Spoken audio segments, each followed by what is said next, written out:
So what we're going to do now is start with the baseline impeller and see if we can optimize this using automatic optimization in Turbo Design 1 in order to hit the target stage head and improve the stage efficiency in the process.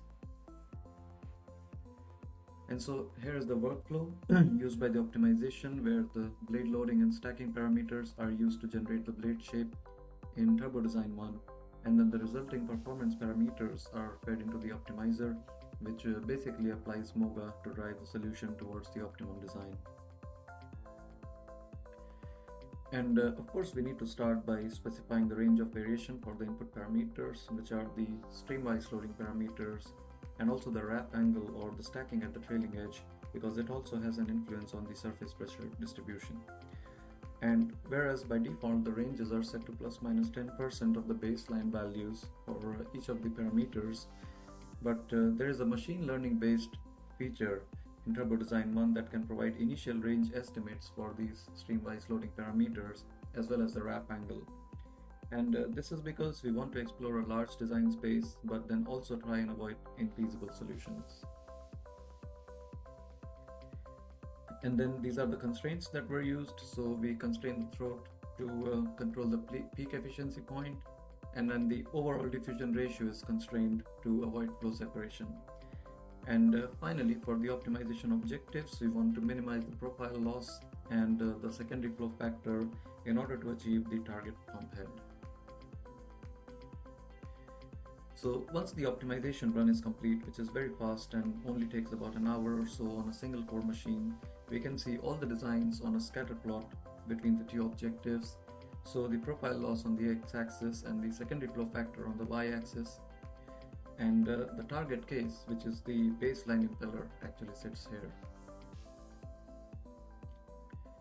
Next, we can choose to see only the feasible designs which respect all of our specified constraints, and then we can choose to see the Pareto front of optimum designs, from which we can pick and analyze any case of interest. And in this case, we select a design from the middle of the Pareto front, which promises a good trade-off between the profile and secondary losses. And so we use this design for further analysis and for comparison with the baseline impeller. And in fact, this is what has changed as a result of the optimization. So for the streamwise blade loading, you can see that compared to the baseline impeller, the optimizer has tried to make the shroud highly foreloaded in order to reduce the profile loss. But the hub is much less foreloaded because this will help to reduce the pressure coefficient difference in this region, which helps in suppressing secondary flows. And as a result, the optimized impeller is clearly looking very different from the baseline as shown here. And what you can also see here is that while the baseline impeller had zero stacking at the trailing edge, the optimizer has resulted in a backward stacking, which helps to further reduce this pressure gradient, pressure coefficient difference, and thus the secondary flows.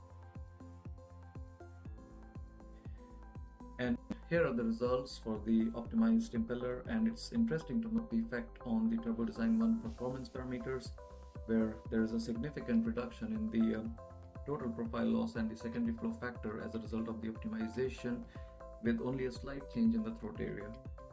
And when we actually run stage CFD with the new impeller at 3 different flow rates about the design flow, what we find is that the peak impeller and the stage efficiencies along with the minimum volute loss coefficient happens at the design flow rate.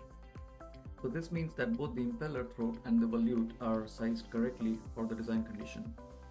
And then compared to the baseline impeller at design flow rate, we see about 1 percentage point improvement in both the impeller and the stage efficiencies, and also a 3% reduction in the volute loss coefficient. And this is because we now have a more uniform flow going into the volute, as can be seen from this relative velocity comparison at the impeller exit. And then all this results in an increase in the stage head, so that we are actually exceeding our target by 2.5% with this optimized impeller.